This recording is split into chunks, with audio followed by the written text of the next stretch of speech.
எனக்கு வாழ்க்கையில் பிடிக்காத ஒரே ஒரு விஷயம், கஷ்டப்பட்டு ஒரு மீட்டிங்கு ப்ரிப்பேர் பண்ணி மீட்டிங்குள்ளே போவோம். லைக் ராப்பகலாக ப்ரிப்பேர் பண்ணியிருக்கோம் ஒரு மீட்டிங். எல்லாம் ஃபிக்ஸ் ஆகிடுச்சு, இந்த டைமில் தான் வரும். எல்லாம் back to back meetings, back to back கால்ஸ்லாம் முடிஞ்சிருச்சு.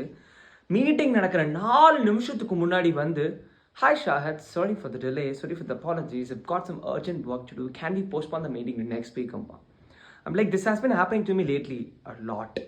Like, a lot. Crazy lot. I'm like, அப்புறம் எதுக்குடா ஓகே சொல்கிறீங்க? நீங்கள் ஓகே சொல்கிறனால தான் நான் ஏன் டைமு எஃபோர்ட்டை போட்டு உள்ளே உட்காந்து ப்ரிப்பேர் பண்ணி பெஸ்ட் மீட்டிங் கொடுக்கலான்னு பார்த்தா, இப்போ வந்துட்டு no Shahad, I am not able to meet you now. அந்த நெக்ஸ்ட் வீக்கில் ஏதாச்சும் ஒரு காரணம் சொல்லுவான். கடைசியில் அந்த மீட்டிங் தள்ளி போய்கிட்டே இருக்கும். நான் ப்ரிப்பேர் பண்ணிட்டே இருப்பேன். அந்த ஆங்ஸைட்டி இருந்துகிட்டே இருக்கும். அந்த மீட்டிங்கை விட்டு வெளியே வந்துட்டா முடிஞ்சு. நான் அதுக்கடுத்து எதுக்கும் ப்ரிப்பேர் பண்ண மாட்டேன், ஈஸியாக முடிச்சிடும். ஆனால் வேணாம், ஆனால் கிடையாது. They have to fuck me up.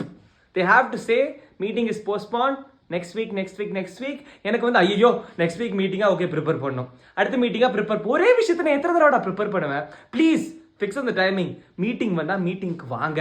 Okay bye.